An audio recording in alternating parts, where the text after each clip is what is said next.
Welcome back to another episode of Rameumptm Ruminations. I'm the host, Scott. Today's very special continuation episode is called The Feminine Divine with Michelle Larson.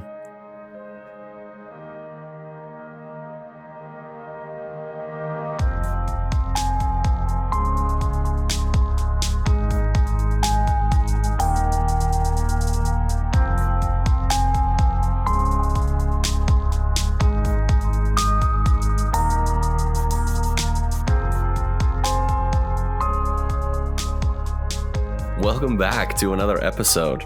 This week, we are going to continue our discussion that we started last week with Michelle Larson. So I've got her back with me today. So if you didn't listen to the previous episode, she introduced herself a little bit and kind of her background. But the bulk of what we discussed was kind of this dichotomy of masculinity and femininity and the absence of the feminine divine in much of the Judeo-Christian religions. And even when it is present, it's not up there front and center. So if you missed last week's episode, please go back and listen to it. It was a fascinating discussion. You can even hear me learn a thing or two from Michelle as we're discussing the subject. So Michelle Larson, welcome back. Thank you so much for coming on. Thank you so much. Yeah, it's good to be back. Anything else on our subject that you wanted to maybe expound upon before we get into the subject for today? Yeah, sure. I mean, I'll just kind of pick up where we left off a bit and just emphasize this can be when we talk about male, female, masculine, feminine, it can be quite tender because our lived experience is actually, a lot of people have this binary that's all over us in the world, politically, we live in these binaries. And when we actually, and we've swallowed whole that the world is binary. And so when we actually let go of that, it is our reality and lived experience that binary is what we've lived with. And so I just want to acknowledge that, it's tender because there's deep harm that's been done. And it's not just I think we emphasize that women have been harmed by masculinity, patriarchy. And I do think all of that's true. I felt it in my own life. And yet I also want to acknowledge that there are a lot of men that have been deeply harmed by the feminine, going in both directions in this kind of binary world that we live in. And so I want to acknowledge that. And I also feel deeply that I have a teacher that said harm that's done in relationship is also healed in relationship. And so I think there's something about disconnecting masculine and feminine from male and female, seeing the beautiful traits that they're just traits, they're just possibilities, of the masculine and feminine, and then finding them in ourselves. There's something deeply healing about that. Again, as we kind of go into some more of the details of the feminine goddess, the divine feminine, again, to me, it's been deeply healing for myself, but I think for men and women, again, going into the masculine and feminine, it can also be a deeply healing practice. To jump into this, let's talk about some of these feminine divine characters or goddesses that have resonated with you, and maybe some of their stories that you think would be the most important ones to you. Sure. Okay. I mean, I'll go big picture for just a minute too. Okay. Growing up in the Church of Jesus Christ of Latter-day Saints, it's one of the most beautiful things about it is the community, and that, there's this richness to life, there's deep service. I think all traditions have things that they do really well. And one of those things that, this organization, that this church does well is service. And you just give everything to it. It's in everything that you do. There's so much to be done. You'll never do enough. You'll never get to all the conference talks. You'll never get to all the, to know the scriptures well enough. Read the Book of Mormon every year, all the way through. Or, there's kind of this, this emphasis on know our scriptures and know our stories. And I think for me, as I've looked for kind of like spiritual nourishment outside of that, I've just been blown away by like what there is, like, like outside of conference talks and the scriptures, like there is rich text and spirit, like sacred text throughout like thousands of years. Like I was finding that I would come across a problem and just the way that I would think about time, I'd feel myself get like more and more tangled up in my problem. So for instance, I think like, oh, I've done this thing, I've done it again. Like when am I going to learn not to do this thing? And it felt like linear with time. And I don't know when this like practice started, but I actually one day I felt like, I want to put this thing inside of a circle, that's like it's not about like that I've done this again, or if I put my problem or this big question that I have and I place it inside of a circle, it just changes everything for me. And so I don't know, it's just a practice that I started doing.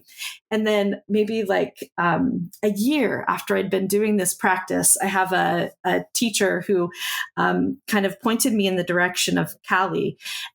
And Kali, it's a Hindu goddess, and the early texts are actually early tantric texts. So we think about we think tantra, that's more like, oh, there's like sex positions and everything. But actually the early text, the early tantric tradition was like this deep, deep poetry. So this is like, Tibetan, like early. And so I started. Now, are these like the Upanishads? Even before, this is like, and I might be mispronouncing that. Yeah, even before that. So for a time frame for the listeners, before that would be like before 800 BCE. So we're talking before the Old Testament would have been written. Yes. Trying to put some context for the listeners. Yeah. So yeah, I start exploring these texts, and again, these are like monks in Tibet 2,000 years ago. 2,000 years. And I find this passage in this text, and it talks about putting things into circles. Like it was like the exact, instead of like thinking of things in this duality, it's like when we actually put it into this circular motion, we can be free from the duality. And it was like, I felt so connected to this random person that lived 2,000 years ago, so, and it made me come alive to myself. And so again, that's like when we come across these texts, there's so much wisdom, deep, deep wisdom through thousands of years. And so I've really, felt a lot of just freed energy by turning towards these texts from so many different religious traditions, but also outside of, just secular traditions as well. So I'll talk a little bit about some of the texts that I've come across. Now, I haven't studied much of the Vedic or the Upanishad texts, so this is all new territory for me. The things that I kind of landed on was more Stoicism. So I'm excited about this. Yeah. And I love that too, because we're all so different. So who knows what might make us come alive, but like there's so much, we don't have enough lifetimes to explore all of the richness that's out there. So whatever we're drawn to, like there's just so much there. There's actually a book called Women Who Run with Wolves. And there's so many times when I've like come alive through text, but I'll tell this one story. I'd been hearing about this book, and I finally crack it open on the airplane. I'm like on a trip to somewhere, and I crack it open. And the first story I start to read is about this figure, La Loba. The subtitle is Contacting the Power of the Wild Woman. And so she tells a lot of stories. And one of the stories she tells is about this woman, La Loba. And it's this woman who, she's described as like hunched over and wild hair. And she spends her days like just kind of wandering in the desert. And she wanders in the desert, and it talks about how she calls back the dead and dismembered aspects of ourselves, like calling back the dead and dismembered aspects of life. And so she just travels in the desert. And as she travels, she collects by the way that she calls back these dismembered parts is by gathering bones. So she walks in the desert and she gathers up the bones. And then when she's gathered all of the bones, she goes to the campfire and she lays out all the bones and she just feels into herself. I'm just paraphrasing the story, but she feels into her own vitality. And out of that comes this song. And she just starts to sing at the campfire. And as she sings, these bones like come back to life and like this wolf emerges. So I'm like on this airplane, I'm reading about this like La Loba and her singing her heart song.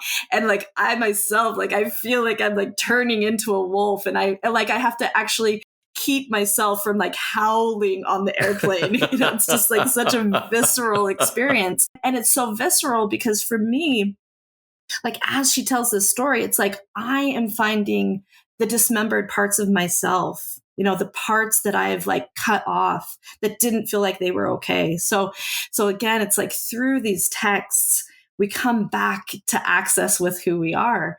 So, that's just one story. Another place that I've found myself is in the Hindu goddess Kali. And so Kali is this kind of like another like fierce figure. I'm like drawn to these fierce figures. And again, I think it's because there was like one narrative about what it was to be female, and it was often like you've described earlier, is like we have this meek figure of like Mary, or she's just like motherly. And so these are traits that we've like prescribed to femaleness or the feminine. And again, this Hindu goddess Kali, it's like she introduces me to this fierceness.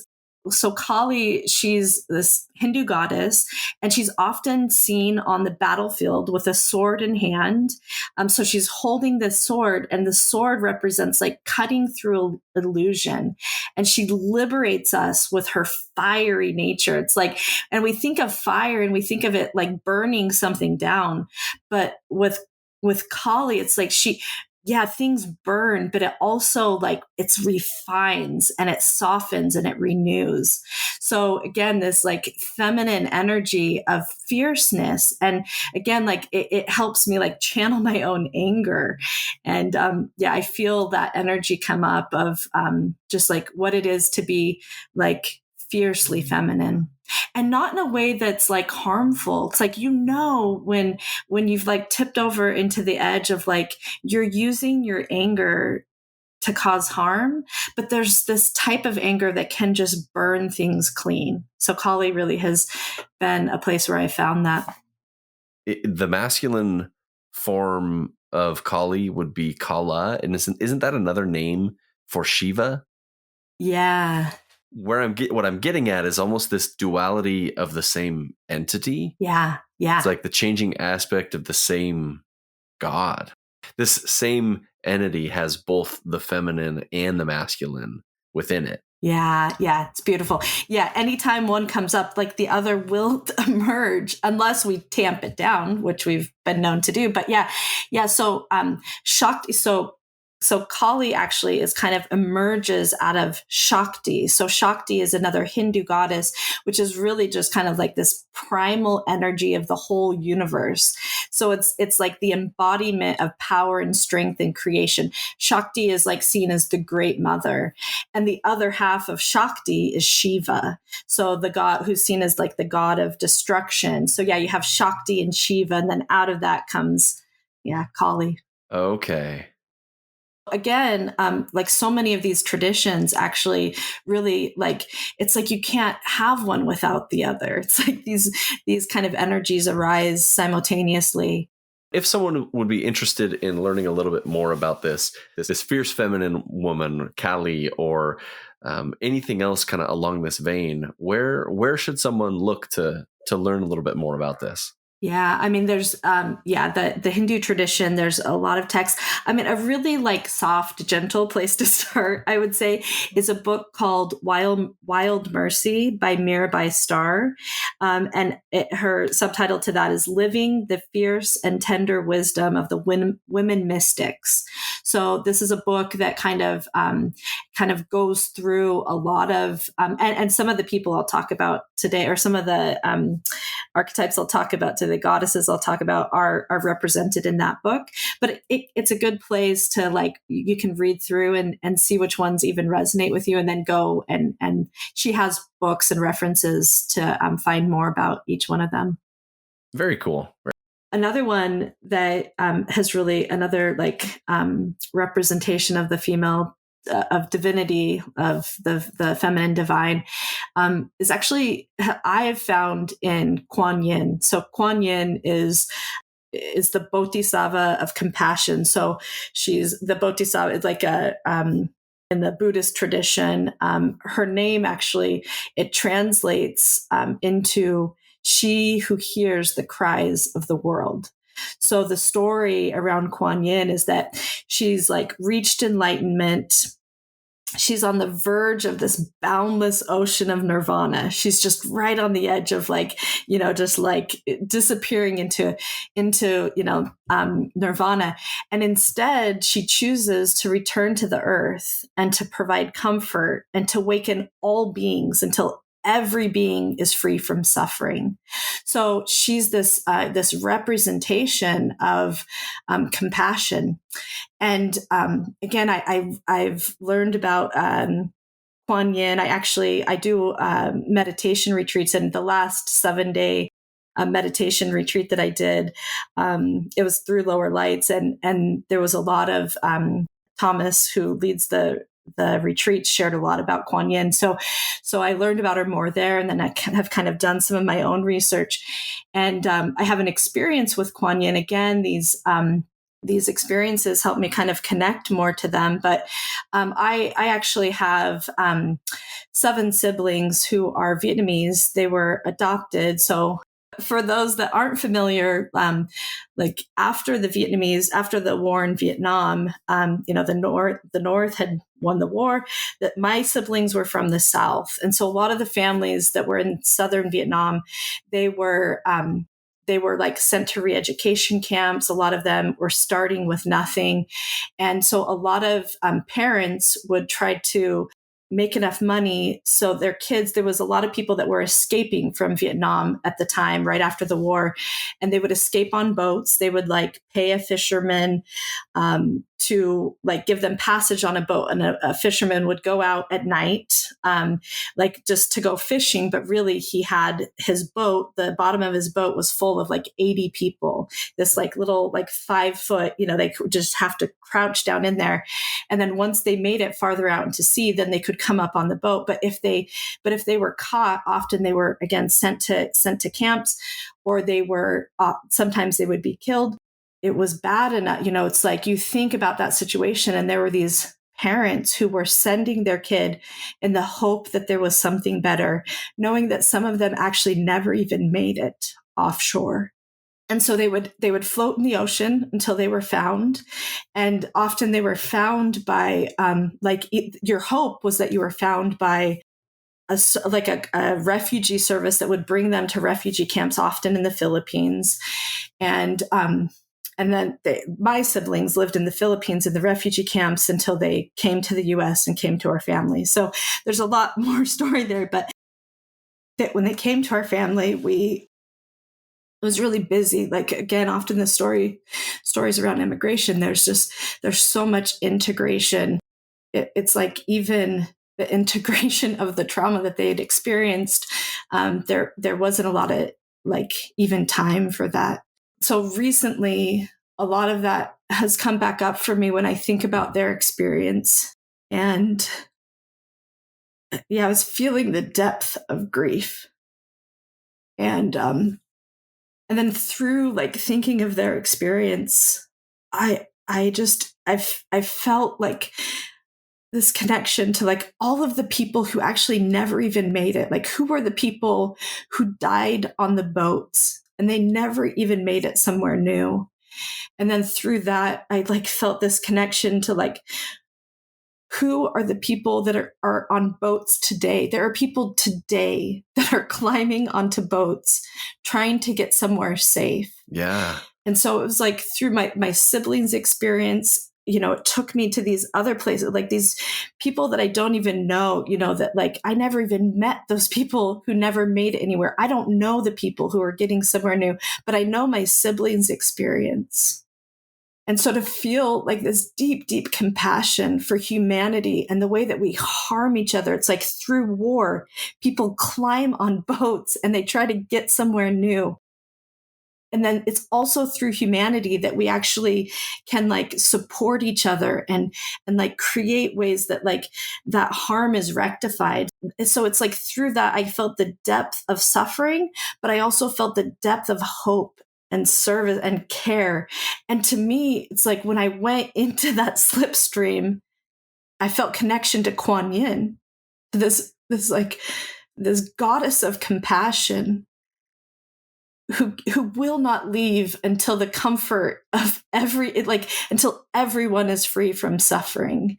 And like feeling that in my body, in my heart, like that archetype, that representation, like I also want to like open my heart to the suffering of the world. Almost like an embodiment of endless compassion. Yeah, yeah, it's one thing to read about it and be like, oh, yeah, okay, yeah, I also want to be compassionate. But then to like, it's like, it was actually through that experience that I felt like access to deep compassion. Like, why Kuan Yin? Like, why does that give you this access to compassion? Is it the stories around her? Is it, explain how that makes sense for you. Yeah, it's like even her name, like she who hears the cries of the world. It's like we can be so like our like lives are busy, lives are like we have our own pain, and it's like she's this representation to remember, like to open ourselves up to the cries of the world, to actually open ourselves up to like the suffering of others. And it's so interesting because like another example of this is Christ. Like all of this that's in Kuan Yin is also in Christ. And whether you believe in like an atonement or you believe in like a human that was on the earth that represent, like, I don't, whatever you believe about Jesus or Christ or Yeshua, it's like all of this is also in Christ.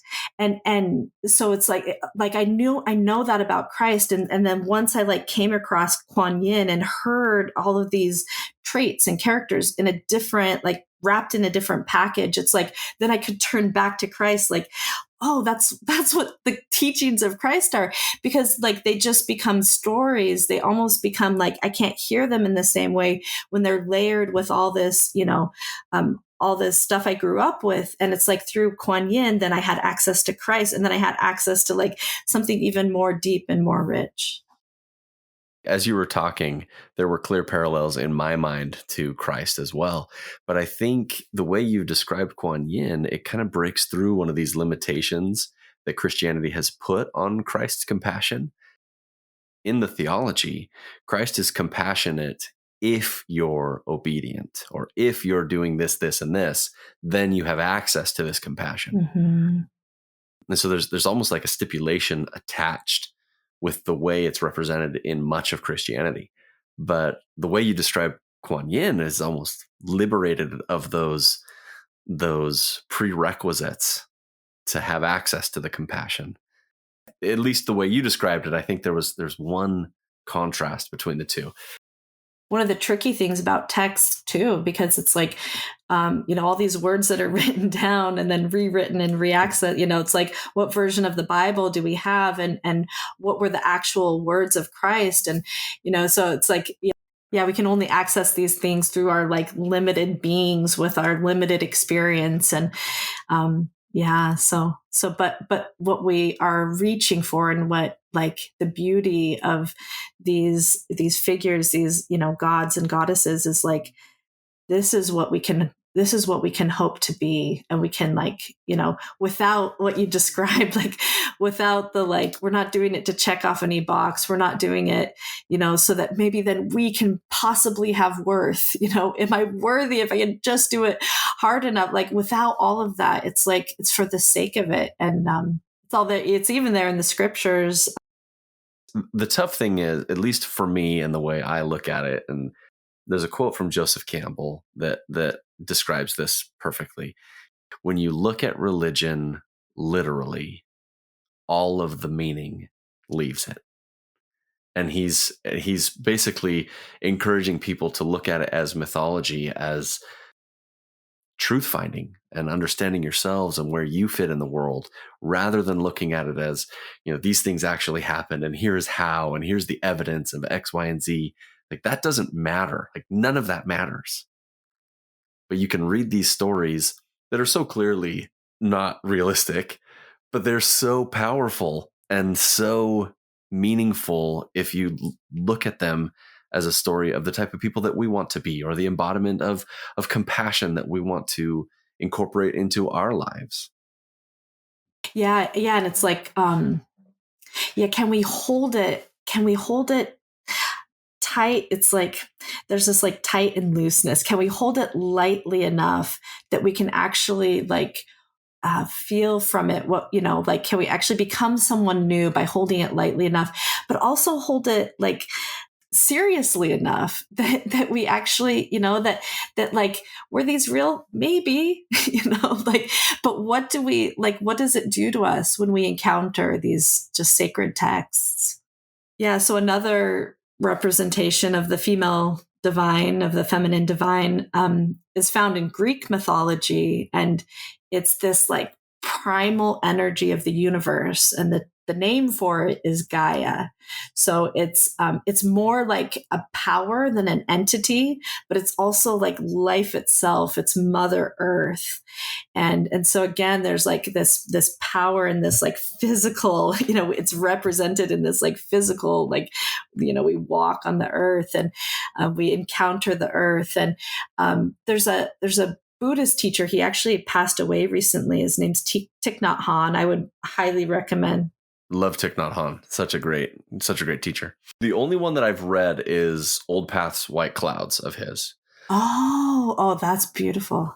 It's such a great book. Yeah. All of his writing is so accessible. It's like very, So if you're gonna like kind of dipping your toes into the waters of Buddhism, he's a great way to access that. But so Thich Nhat Hanh, he tells this like vivid story of like a flower. And so this is like, again, this like connection with the earth, but he tells this story of like, when you see a flower, if you actually sense into it deeply enough, like in that flower is also the seed, and it's the flower that's blossomed. And then the flower like dies and it like becomes part of the earth. And there's the compost. And so at any point in that cycle and that pattern of like birth, life, death, rebirth, anywhere along that process, it's like, it's all the same thing, the seed, the flower, the compost. And so it's like, it's just these transitions that are all part of the same process. Yeah. So like when you see a flower, it's like you're also holding the seed. You're also holding just like this decomposed, it's all in there. So again, this like teacher Thich Nhat Hanh helps me like actually understand Gaia and like these patterns of this like the living universe. Another way I've really connected with Gaia is through these, I live out in the country and I actually returned to where I grew up. And I didn't appreciate, it's like when you're growing up, you don't appreciate these things, but on our property are these oak trees. And it hasn't been until I've returned back to this like land I grew up on that it's like I even could see the oak trees. And these oak trees are hundreds of years old. Like oak trees live for hundreds of years. And so I think about these oak trees that have like been here longer than me. And it's like, what have they seen? Like how many humans have they seen scurrying around, like living their lives? So I actually turn often, they've really become teachers to me. And there was this one day, we live out in the country. And so when the power goes out, we have well water. So like we don't have water. And so there was this storm that was coming and, we're like, oh, we don't have any water and we don't know how long we'll be out of power. So we start like filling the bathtub with water and we're kind of like racing around. And I look out and these oak trees are just like swaying in the wind. They're just like moving with the storm. And like they might even fall over, and there was just something so soothing to me about like looking out, I'm like sitting here like, how long will I be out of internet and what work do I need to get done? And all these things that feels so important. And there's just something about looking out and seeing my teachers, these oak trees just like swaying in the wind that like calmed everything about my, it's like about me. It's just like I could let go of all of this scurrying. So again, when I talk about Gaia and my encounters with Gaia, it's like these, it's also these experiences. Both of my daughters are named for Roman goddesses. Just I love mythologies. I've always loved mythologies, and you don't have to answer this if you don't want to. When you're interfacing with this feminine divine, we discussed this in the previous episode. We're talking about the fact that God, he, she, they, is not really an anthropomorphized entity. So when you're thinking about this and when you're learning from nature and you're connecting with the feminine divine, what is that you're connecting to? Is it really Gaia, or are you using the name Gaia to help you understand an aspect of it? Yeah, this is where I feel so limited by language, but it's all we have. So we do the best we can. No, I don't know. I appreciate the question. It's beautiful. Sorry to put you on the spot, but this I think is really fascinating.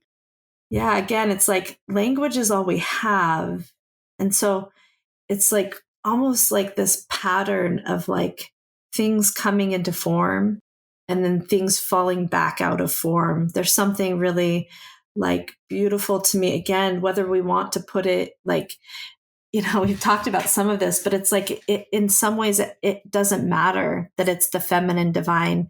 And yet I've lived a life where I felt diminished as a woman. I've felt, I've been in I've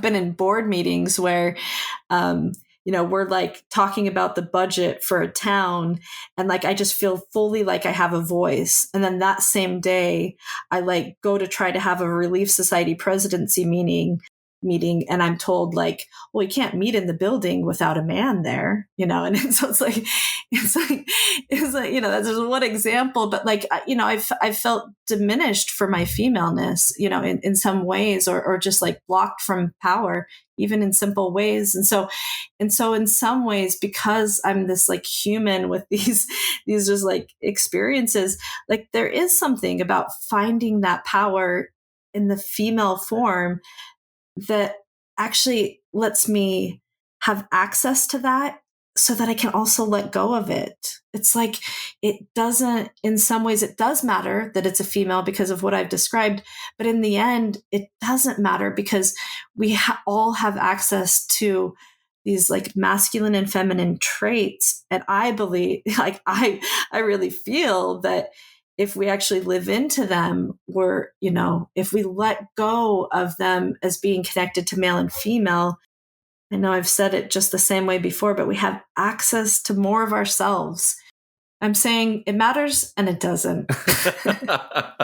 One of the ways, as you've been discussing kind of the limitations on language, one of the things that I have always found so funny about language is the minute you define something, you limit it so that it can't be anything else. So for example, I'm going to do it right here. I'm a nerd. Almost all of my hobbies are very, very nerdy. But me just saying that I'm a nerd, it cuts off so many other aspects of who I am. A father, a husband, and just to name a few. But the minute I define myself as I am this, I am a nerd, or whatever it is, or I am my profession, whatever we define ourselves as, we cut ourselves off of the rest of who we are. And the way you're describing deity like this, I think that's the problem, is the minute we ascribe a value to it, it almost loses its meaning. Yeah, I'm like lost in the polarity of form and formless, because I just feel it. I'm not lost in it, but I'm just like feeling it deeply of like, yeah, we need language for these things to even come into form for us. But if we hold on to that too tightly, just like I was talking in the last episode about like individual and collective, if we hold on to one side of the pole too tightly, then we've just like, we don't have access to this whole other side of it. And this is the same with like what you're describing. If we think things come into form through language, like, yeah, I'm a nerd, but if we hold on to that too tightly, then that's like, it's all we are, or we don't have access to all these other parts of ourselves. Yeah. And yet we also need things to come into form. We need them to come into form so we can actually make sense of anything. And then we need to let them pass, let them move through us so that something else can come into form. By the way, my son just got into Warhammer. That's quite a nerdy thing, right? The tabletop miniatures or the video game? The tabletop miniatures. Oh, I have been a hobbyist since I was a kid, since I was just barely a teenager. And so I have in my office just like trays of miniatures, because you can't just pile them up, but you got to have them like protected in foam trays. I've got a bunch of them on display back there. Like I love it. Yeah, tabletop miniatures is one of my hobbies. So I love it. It's so funny you say tray, because in our home just today we were like having conversations about we need to get some trays. Like, what kind of tray? Is it Warhammer or is it like some other? I played Warhammer when I was a teenager. I haven't played that in a long time. I actually have a Warhammer army that I've painted. It looks fantastic, but I don't like that game as much. So I play a couple of different games. I play D&D and I do miniatures for D&D, but I also play a game called Infinity. Oh, that's great. I'm so proud of my son. Like, he got his first like set, and he got the like intergalactic nuns or something. It was like the only female like army or something. So, yeah. That's fantastic. Is there anything else you want to cover, touch on?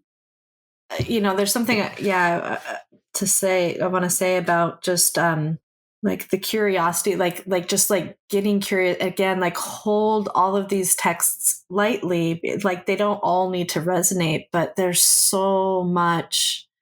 We have access to just so much wisdom through so many traditions, within traditions, outside of traditions, and like. It's just like, it's so exciting what's out there, and then like what we can like come to know about ourselves through this like collective like consciousness. Like, through thousands of years, people have been writing about what it is to be human, and when we explore that, we know more about what it is to be human. And I think that is the purpose of art.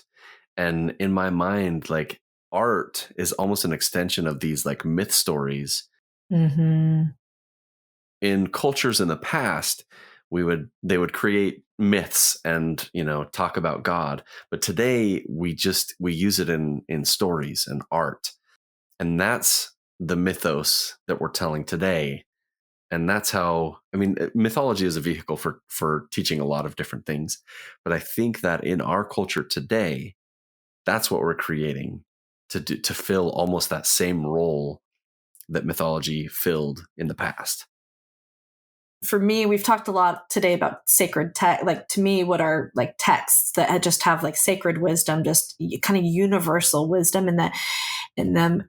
And like, yeah, somebody else might be drawn to like, like even visual arts, or maybe like we find these, like there are like television series that I watch, and I'm like, learn like what it is to be human. There, we talked a little bit about like figure, what did you call it? Miniatures, like, like whether it's Warhammer or D&D, like these are created by humans that are also like expressing the potential of what it is to be human, like in all these different forms. Yeah.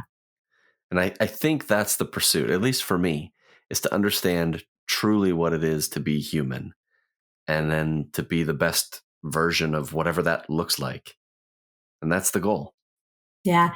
And to embrace it in all of its, I mean, again, this is a whole nother topic for a whole nother day, but like to actually embrace, like we've talked a lot about these like big and beautiful, um, but there's also this just embrace of like the everyday and the ordinary, and also the embrace of like we're not here just to like find joy, but actually how do we live into our own grief and sorrow, and like live into, like if we fully live into that, we can also live into our joy. Uh, yeah, so just like really embracing the fullness of being human. For those things that you're describing right there is really the reason that I've leaned into Stoicism, because Stoicism doesn't care about gods and eternity, primarily focused on living a good life. Mm-hmm. The Stoic philosophers do talk about gods because they were in a time period where that was very present. It's almost like they look at themselves as gods, and they talk about their ability to reason as being the same thing that sets the gods apart from the rest of the world. Mm-hmm. And so they're like, well, since we're the same as them, let's just figure out what this really means. Mm-hmm. They examine what it is to be a reasoning creature. And Mm-hmm. that's really the pursuit of what they're discussing. And anyway, that's why I've leaned really hard into it, because it doesn't care about the details of, why we're here, where we're going, if there's an afterlife. It's just, here's the things you need to know if you're going to be a good person and a good citizen. Even our traditions can take us in this direction, but we spend so much of our time living like so far into the future or so far into the past. And I do, like what you're describing, it just brings us right into the present moment. And that's, it's like we think of like some transformation happens like in the future. That's when like, we'll be just like made perfect or whatever. But like that's the when we talk about like what is spirituality, like that to me is a spiritual practice of like returning again and again to like this present moment. Like, who are we right here, right now? How are we living our lives? How are we interacting with others? Yeah, that's a deep spiritual practice to me. Well, Michelle, thank you so much for coming on today. This has been a pleasure. It's been a fascinating discussion. We went in a direction that I fully did not anticipate, and I loved it. I think my favorite thing that you said was, and this was after I'd asked you about how you viewed Gaia and you're talking about the trees, but you said that you hold on to it because you need there to be a feminine divine, but then you understand that you don't hold on to that so tightly, and you understand that this divinity is genderless. That's not where I expected today to go at all, and I loved it. I thought that was so beautiful. Thank you. Yeah, yeah, yeah. There's freedom. There's freedom in that, to not be bound by, to not be bound by any of the, it's like use it all in a way that we can let things come into form, and then just don't hold on to a moment too long, or too tightly. Yeah. We should do the same thing with the masculine divine, the Yahweh, the Heavenly Father sort of thing. Like, Yeah. I'm not telling anyone that they shouldn't believe in gods. Just because I've come to one decision, you can come to your own decision on if they exist or not. Hold them lightly, just as Michelle is saying here, because the minute we define a thing, it loses the rest of its meaning. Yeah. Yeah. Yeah. Yeah. No, for me, this isn't just about the feminine divine. It's for everything, anything, even the stories that are told us by like, I'm actually in my last year in grad school to be a therapist. And Oh, very cool. yeah, so even the like hold everything lightly, hold the things, like we talked a little bit here about roles, like there's like in psychology, there's a term called interjection. They're like the stories that someone else told us about ourselves and we swallowed them whole. We're like, oh yeah, I'm that thing. And you don't know till, 80, 40 years later that you're like, oh, I'm not that thing. Like somewhere along the way, my siblings said like, no one wants to hear what you have to say. And I'm sitting with a group of people in my 40s. I'm like, no one wants to hear what I have to say. It's like this interjection that someone else gave me, For me, it was, you're so lazy. You can't pay attention to anything. And then, 30 years later, it's like, oh, I have ADHD and that's why I'm like this. Anyway. Oh man, but you spend all of those years like holding it tightly, Yeah. It's like that's this practice of like let these things in, but let them move. Well, thank you so much for coming on today. This was a pleasure. And if you ever want to come back, you have an open invitation. Thank you. I think we still have a lot to talk about. So yeah. Plenty to go over. That concluded my chat with Michelle today. I had a blast talking with her. This concept of holding things too tightly and too loosely is fascinating. It's something that I want to explore a bit more in my own personal life. There are so many applications of that sort of an idea.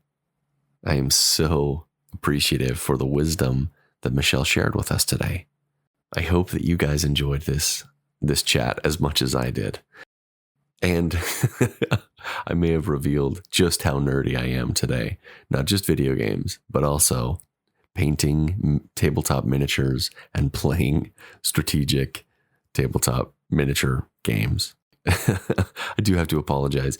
When I was recording that, I was showing Michelle some of the miniatures that I've painted. And so I actually turned away from the microphone. I stepped away from my microphone, so my audio quality dropped a little bit there, and I apologize for that. I was showing her miniatures from a tabletop game called Kingdom Death that one of my brothers gave me, which, if you're familiar with the game, that's a really nice gift. It's a very, very expensive board game that's really hard, and the miniatures are just macabre and beautifully strange. Anyway, I'm getting sidetracked. If you enjoyed today's episode, please like it, share it with your friends and family. Make sure that you're subscribed to the podcast at whatever streaming service is convenient for you. Leave a review, let other people know about it. I appreciate you guys so much. And as always, I hope that you have an excellent day.